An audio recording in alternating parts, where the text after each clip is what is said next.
Get this audiobook for free today at theaudiobook.co.uk. It is not for me to be so cavalier with the lives of others, however. In much of my life from 1977 to 1987, people appear who are known in the public world, and to whom I cannot give convincing pseudonyms. If I told you, for example, that at university I met a man called Liu Horry, and that we embarked on a comic career together, it might not take great insight or too much Googling on your part to know that I was writing about a real person. It's not for me to go blabbing about his life and loves, personal habits, mannerisms and modes of behaviour, is it? On the other hand, were I simply to say that everyone I met in my journey through life was darling and gorgeous and super and lovely and talented and dazzling and sweet, you would soon enough be arcing streams of hot vomit all over the place, and in every probability short-circuiting your e-book reader.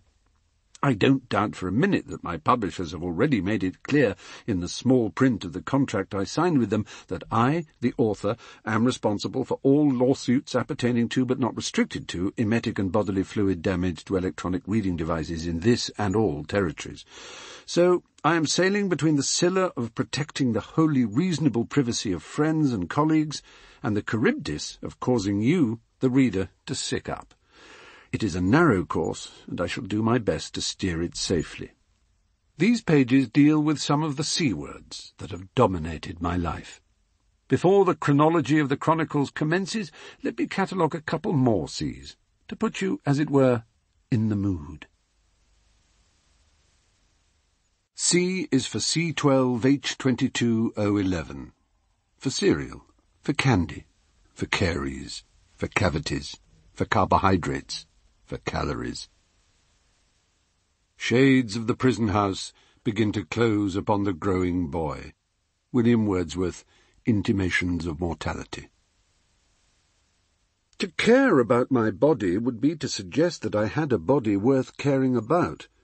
Since my earliest years I felt nothing but shame for the useless casing of flesh I inhabit. It couldn't bowl, bat, or catch, it couldn't dance, it couldn't ski, dive, or leap. When it walked into a bar or club, it didn't attract lustful glares of desire, or even faint glances of interest. It had nothing to recommend it beyond its function as a fuel cell for my brain and a dumping ground for toxins that might reward me with rushing highs and reasons to be cheerful. Perhaps it all comes down to breasts, or the lack of them.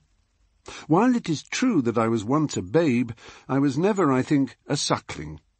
I have no memories of being clamped to the nipple, and believe myself to have been bottle-fed from the beginning.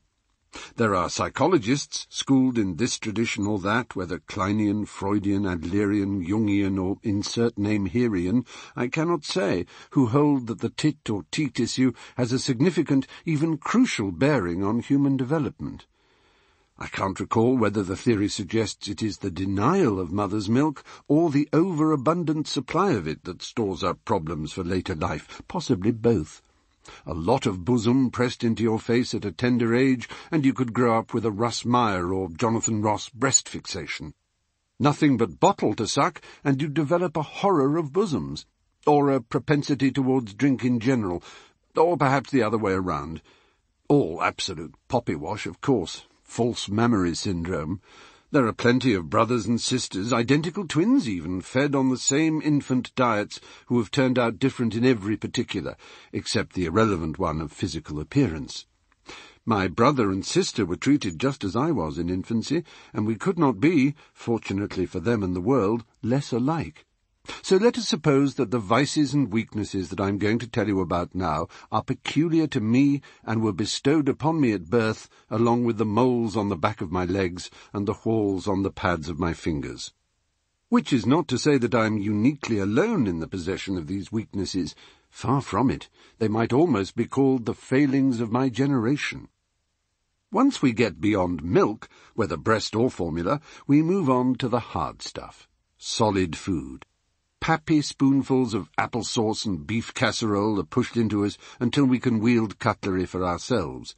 One of the first and most forcible ways in which a child's character begins to express itself is through its attitude to food. In the late 1950s and early 1960s, food meant breakfast cereal and sweets. I was one of the first wave of infants to be exposed to child target.